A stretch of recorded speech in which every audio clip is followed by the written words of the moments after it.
Apple iOS versus Android. In today's tech world, the battle between iPhone and Android is hotter than ever. It's not the same rivalry of the past. Things have changed. Apple is acting weirder than usual. Android is copying Apple's secret plans, and somehow no one really knows who's winning. Now, before we go any further, remember, this is a war you don't have to join. Your phone choice doesn't define your personality. You not a sheep and you definitely not a rebel just because of the phone you use. This is just for fun. Let's jump right in. But wait, let's rewind a bit. When did this phone war begin? Way back in 2011, when Steve Jobs, the legend himself, said nobody wants a giant phone. He was holding an Android phone with a screen that was almost 7 inches. Just a year later, Apple released the iPhone 5.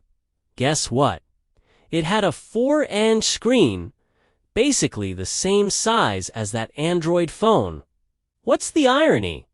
Now, Apple's biggest seller is almost 7 inches again. They've sold millions of iPads with smaller screens. The question is, why would anyone pay twice as much for an iPad mini when they can get a bigger iPhone? We're all different, and some people want small phones. But for most of us, bigger is better, especially when it costs less. Let's talk about hardware. The iPhone 16 Pro Max is coming soon, and it's going pro like never before. Titanium build, so it looks cool and lasts longer. Satellite stuff, so you can call for help anywhere. But the main magic is inside. But what about software? That's where the real magic happens.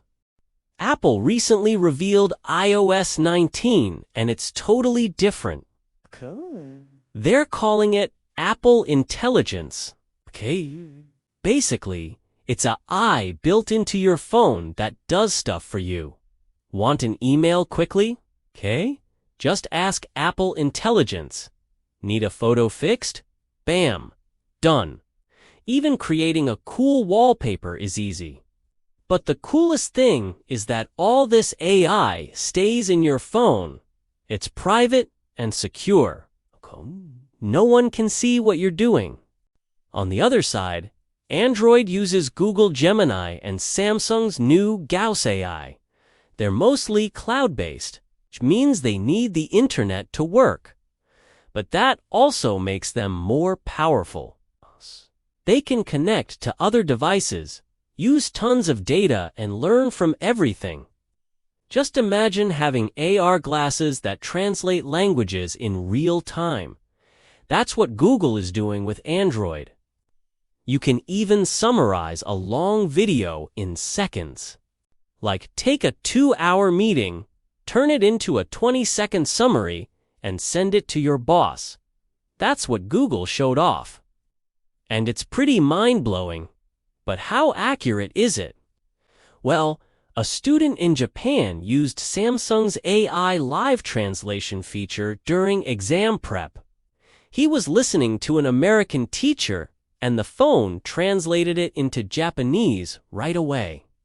Thanks to this, he was able to study with real Americans, and he became the top in his class. Pretty impressive, right? But it gets even cooler. Android AI can analyze documents, write essays, and even help with homework. Imagine having a tutor in your pocket that never gets tired. That's what Android AI is all about. But it's not perfect. It sometimes makes mistakes, says weird things, and needs lots of internet. And that raises a serious question. Should AI stay in your phone, or should it live in the cloud? Apple thinks local is better, while Android thinks cloud is the future. But hold on, Let's shift gears a bit and talk about privacy and security.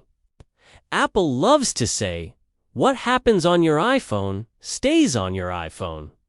That's their slogan. On the other hand, Android says, "You're free to do what you want, but you're responsible for staying safe." For example, Apple doesn't let you install apps from other places besides their store. Android gives you that freedom, but you have to watch out for dangerous apps yourself. Recently, a big Android malware attack happened through fake chatbot apps. These apps had viruses that stole information from 10 million phones. That's a lot. Apple didn't have anything like this because their rules are strict. On the flip side, Apple had its own problem. A bug in iOS allowed Siri recordings to be sent to third-party companies. That was a big deal. The court even got involved and made Apple change things. So both sides are trying to balance freedom with safety. But the question is one approach better than the other? Let's discuss something we all care about. Price. The iPhone 16 Pro Max will cost around $1599. That's a lot. The Samsung Galaxy Z Ultra 2025 is priced at around $1399. But here's the surprise.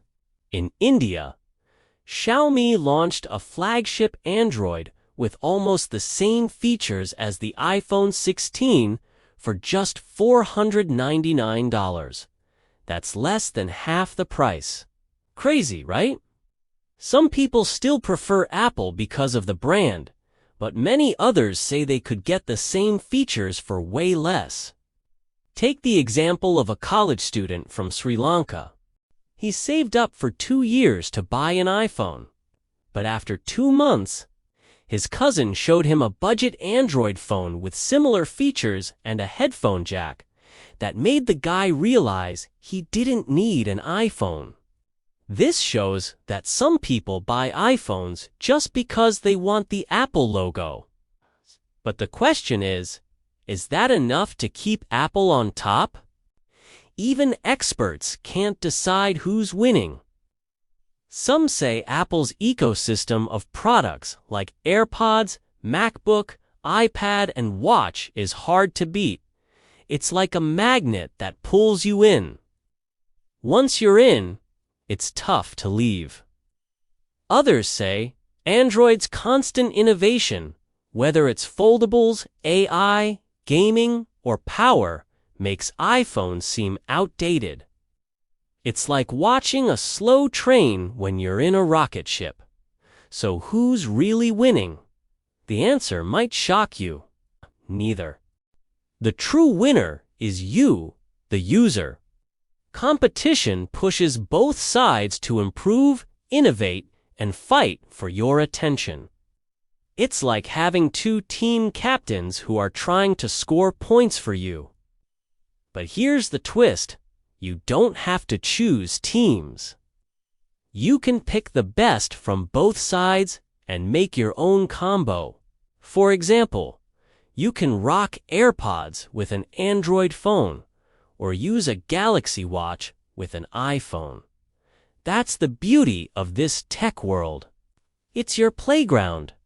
And hey, don't forget, this isn't a war that you need to join. Your phone choice doesn't define your personality. You not a sheep, and you definitely not a rebel, just because of the phone you use. This is all just for fun. So what do you think? Are you Team iPhone or Team Android in 2025? Drop your answer in the comments below. I'm really eager to read every single one of your thoughts. If you enjoyed this epic breakdown, don't forget to hit the like button. Share it with your fellow tech enthusiasts and consider subscribing to our channel for more mind-blowing tech content. This has been a thrilling showdown, and trust me, the next round promises to be even more explosive. Stay tuned and keep those comments coming. Thanks for joining me on this epic journey through the world of tech. Until next time, stay curious, stay connected, and above all, stay awesome. Peace out.